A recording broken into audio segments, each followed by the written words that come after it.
اگر عورت حسین بھی نہ ہو اور دل کی اچھی ہو تو دل کو موہ لیتی ہے۔ اسی طرح وہ گھر کے ماحول کو خوشگوار بنا دیتی ہے۔ اگر عورت خوبصورت ہو اور دل میں طوفان لیے بیٹھی ہو تو ایسی عورت بہت جلد گھر کی دیواریں توڑ دیتی ہے۔ جو عورت گھر کی باتوں کو کسی تیسرے کے ساتھ بانٹتی ہے وہ ہمیشہ گھر کی بنیادوں کو ہلا رہی ہے۔ عورت ایک ایسی لڑی ہے، اگر اس کے ساتھ سختی سے پیش آیا جائے تو یہ ٹوٹ جاتی ہے، اگر اس کو پیار کے ساتھ مروڑا جائے تو اس کو مسئلہ بھی جا سکتا ہے۔ اگر تمہیں کسی کام میں دل نہیں لگ رہا تو اس کام کے بارے میں زیادہ سوچا کریں، اس سے زیادہ جذبہ پیدا ہوگا۔ پرانی چیزیں کبھی بیکار نہیں ہوتی، یہ ایسے وقت میں کام آتی ہیں جب سارے راستے بند ہو جاتے ہیں۔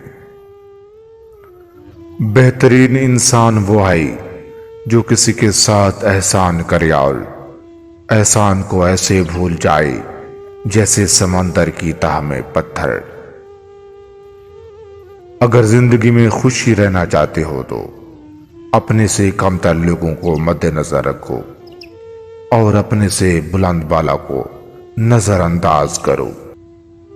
اگر غریب ہونا آپ کے مقدر میں لکھا ہے لیکن آپ غربت کے خلاف لڑیں گے نہیں اور پوری طاقت سے غربت کو ہرانے کی کوشش نہیں کریں گے تو آپ کا یہ مقدر قبر تک بھی جا سکتا ہے۔ اپنے مقدر کو بدلنے کے لیے آپ کو کام اور محنت کرنا ہوگی۔ درخت جتنا ہی اونچا ہوتا ہے اس کا سایہ اتنا ہی کم ہوتا ہے۔ ہمیشہ اونچا بننے کی کوشش مت کریں بلکہ بڑا بننے کی کوشش کریں، اس سے آپ کی قد بڑی ہوگی اور آپ کو عزت بھی ملے گی۔ ہوائیں کتنی ہی تیز ہوں، جھکنے والی گھاس اپنی جگہ نہیں چھوڑتی۔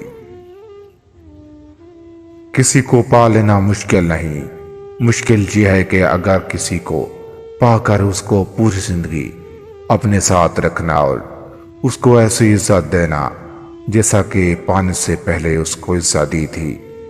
وہ لمحے، وہ باتیں، وہ ساری چیزیں اگر آپ میں مسلسل برقرار رہتی ہیں تو آپ نے اس کو پا لیا ہے۔ اگر کوئی شخص آپ سے نفرت کرتا ہے اور آپ کو وہ عزت نہیں دے رہا جو آپ لینا چاہتے ہیں تو ہمیشہ آپ اس کے اوپر احسان کریں، کیونکہ نفرت کا توڑ محبت ہے اور احسان ہے۔